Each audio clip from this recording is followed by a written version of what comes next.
Sweet. I don't know if Chris has a I don't think you have a. microphone. Do you have a microphone, Chris? I think he should. Can't hear you. He should.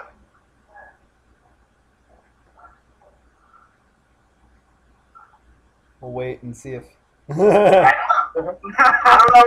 I don't know. How long the charge do we have to go through a card chart? Luckily, we have a chat box over in this corner somewhere. So, if you don't know who Chris Ballinger is, of course, he is the guy who does all the demo videos for Magic Geek and all the social networking stuff for Magic Geek. Definitely check out Magic Geek Inc.'s YouTube channel for lots of fun and surprises and fun things, because there are a lot of fun things on the channel. And I thought we would do a little Q&A session with Mr. Chris Ballinger, and he can just, kind of type in the chat, hopefully. I think it should be working. There we go. We got him. Yeah, there we go. Sweet. Very cool. All right. So I thought we'd do a little fun Q&A session with Chris Ballinger, and I think the question all magicians get asked is, when did you get started in Magic? Is the first question. I was like 3 or 4 when I started. Wow. And, I'm still doing the same thing I was doing when I was 4. So hopefully a little better, but I'm still doing Magic. So yeah, I got really serious about it when I was 8. But I started doing it when I was 4. And what was the first Magic trick you ever learned?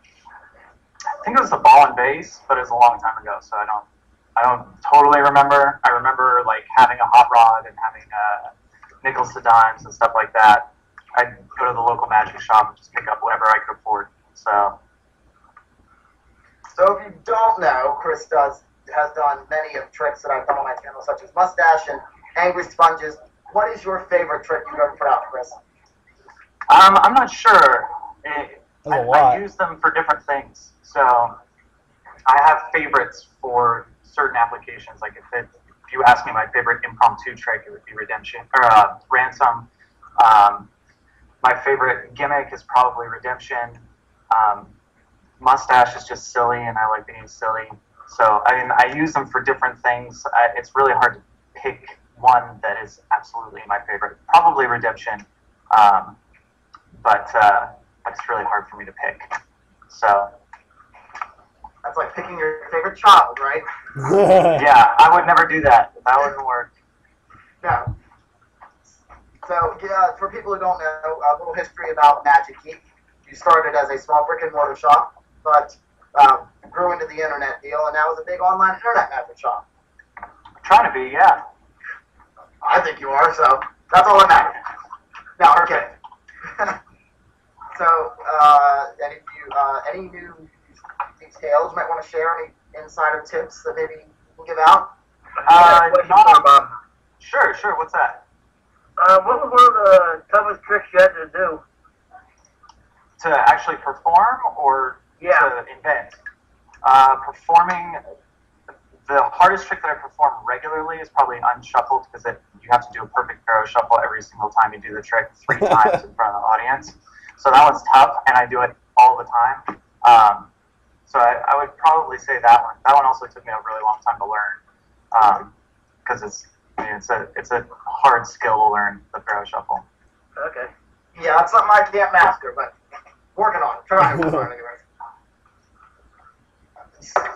So, again, any new kind of secrets you might want to share? Oh, sorry, yeah. I can't really talk about the new tricks yet. I'm trying to keep you guys posted on the new things that we're working on whenever we're sure of what we're doing. The new things that we're really working on hard now is our YouTube channel. We're doing the weekly recap every Friday. So there'll be a new one tomorrow. So you can watch it after you're done with your marathon. And yeah, that's kind of all I've got cooking right now that I can talk about. And especially the Geek Reports. Go watch those. They are hilarious. Thank you. Yeah, we're planning on making more of those as well. We've got it on our schedule to shoot a new one really soon. Yeah. So awesome. Very good. So I'm gonna open up any more questions from anybody else before I continue with my questions. You've got plenty more, huh? Yes. Anybody got time for that? Any more questions? I might have some in a little bit, but you can ask him a couple more. I might have a couple for him in a little bit. Doesn't have much time, so if you do have questions, make sure you put them down. I'm still thinking of mine. I can only be on for another like 5 minutes. Okay. We're super slammed here, so Okay. that's why I'm drinking coffee. One tip if somebody wants to start out in Magic, that would be? If you want to go professional, I recommend getting really nice business cards made up. Really simple, but good card stock, and carry them with you, perform Magic everywhere you go, and then if someone asks you if you do parties, give them that business card. Or incorporate the business card in your Magic, and that's going to help you produce business. And then in terms of just doing it as a hobby, just learn all you can and practice as much as you can, and perform as much as you can. Yeah, I think I got mine ready to go. Okay. All right, Mike. Yeah, I got my question ready to go. Well, This is Michael? first off, yeah, that's me. Okay, what's up, Michael? I just want to ask you, when did you realize that you were made to be in the Magic business? I mean, it was a part of my life since I was really, really little, and I used it to kind of socialize. I met my wife doing Magic. I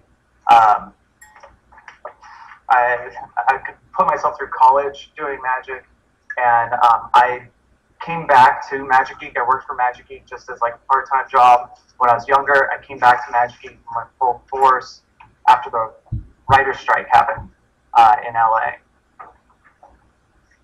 You just had to mention that. Yeah.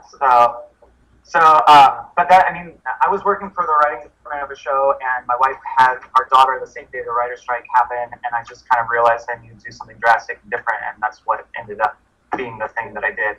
But Magic has always been a part of my life, and it's always been a way that I've made money on the side, and now I get to do it all the time. So Nice. I feel very fortunate to be able to do that.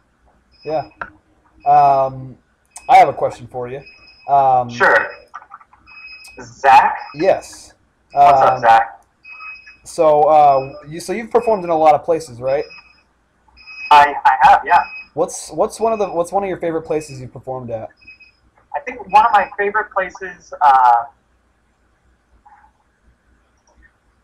my favorite place I think was Birdland in New York. That was fun. Oh, wow. It's like a jazz club, and it was kind of this weird little cabaret style show. I really enjoyed that. Nice. I've done the Magic Castle. I really like performing there, and I don't know. I like being a part of somebody's special day. So if I'm at a restaurant and somebody's celebrating an anniversary or they're on their honeymoon or something cool like that, I get a kick out of being a part of that, being a part of that memory.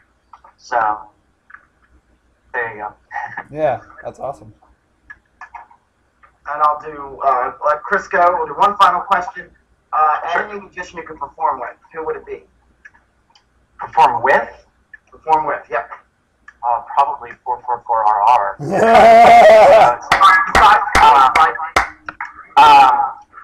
I don't know. Maybe John Carney or Rob Zabrecki. They're kind of unknown in the grand scheme of things, but they're big in the Magic Castle realm, and I really like their style. So I have one more last question for him. Do you have any? Was there any other famous magicians when you were younger that inspired you to do magic? Well, I mean, definitely David Copperfield did. I went and saw him live when I was really little, and that was just mind-blowing to me and amazing. I kind of grew up in that Lance Burton, David Copperfield sort of era. So I think those guys were really big influence. And then there was a local magician that I'd go and see all the time, and that's where I really saw close-up magic happen. Because that wasn't on television at the time. It wasn't until like David Blaine, like close-up magic would pop up in the mainstream and on television. So so David Copperfield and like some local magicians probably. Nice. I'm sorry? It's Chris's time. I can't keep him any longer. I don't want to keep him from magic. So I do want to thank Chris for joining us for this 10 minutes. Thank you, Chris. yeah, thank you guys for Thanks, tuning Chris. in, and good luck with your marathon, and thanks for raising awareness. I think that's great, and I hope everybody has a great 24 hours. All right. See you, Chris. Bye. Bye, Chris. And I want to thank our special guest star, Chris. All right. That was awesome. I forget his name. I used to work with somebody who's a magician. I forget his name though. It was years ago. Yeah. That's really cool that you got him to be a part of this marathon, Bob. That's awesome. That is very exciting. I'm glad he had time in his day to do it. So. Yeah. All right.